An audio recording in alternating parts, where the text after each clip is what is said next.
आपण आज तारक मंत्राचा मराठी अर्थ बघणार आहोत.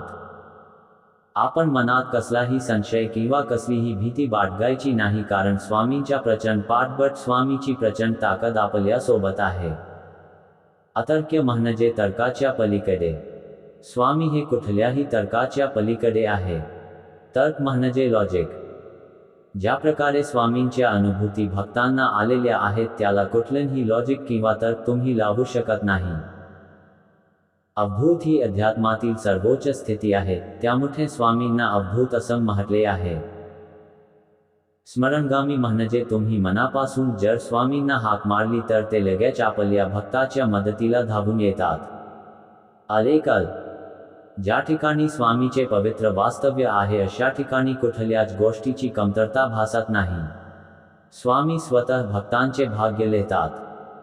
ज्याच्यावर स्वामींचा आशीर्वाद असतो त्याला तिन्ही लोकांचे भय नसते.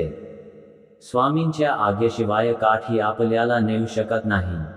अल कितीही मोठे संकट आले तरी घाबरून जाऊन खचायचे नाही, तर आलेल्या संकटाला सामोरे जायचे, त्याचा सामना करायचा. स्वामीची शक्ती आणि पाठबळ हे कायम आपल्या सोबती आहे.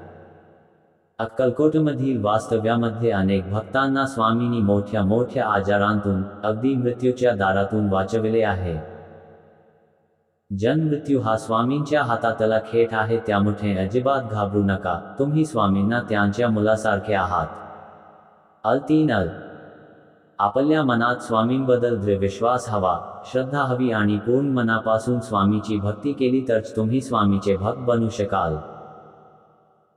आपण आयुष्यात अनेक संकटांना, वाईट काठाला सामोरे जातो. अशा वेळी आपण भक्तिभावाने स्वामींच्या धावा करतो आणि स्वामी सुद्धा त्यावेळी आपल्या मदतीला धावून येतात.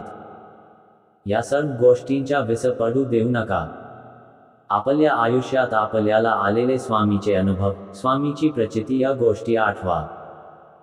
त्यामुळे घाबरू नका. यापुढेही स्वामी तुम्हाला सदैव साथ देतील.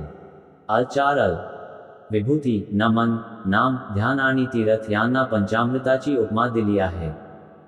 विभूती म्हणजे भस्म. आपल्या या दत्त संप्रदायात विभूतीला अनन्यसाधारण महत्त्व दिले आहे. नमन, नाम म्हणजे स्वामीचे नामस्मरण आणि हे देवापर्यंत पोहोचण्याचा मार्ग म्हणजे ध्यान. तीर्थाने सर्व काही पवित्र होऊन जाते. विभूती, नमन, नाम, ध्यान आणि तीर्थ या पाचही गोष्टींमध्ये स्वामी आहेत असे या ठिकाणी सांगितले आहे. तारक मंत्राचा जप करताना आपण जे पवित्र तीर्थ प्राशन करण्यासाठी ठेवतो ते तीर्थ पूर्ण मनोभावे स्वामीचे नामस्मरण करून प्राशन करावे. एकदा तुम्ही स्वामीची भक्ती करायला लागलात की जरी तुम्ही स्वामींना सोडायच्या म्हटलं तरी स्वामी तुम्हाला सोडत नाहीत. म्हणजे स्वामी तुमचे आयुष्य योग्य मार्गी लावतात आणि आयुष्याचे कल्याण करतात.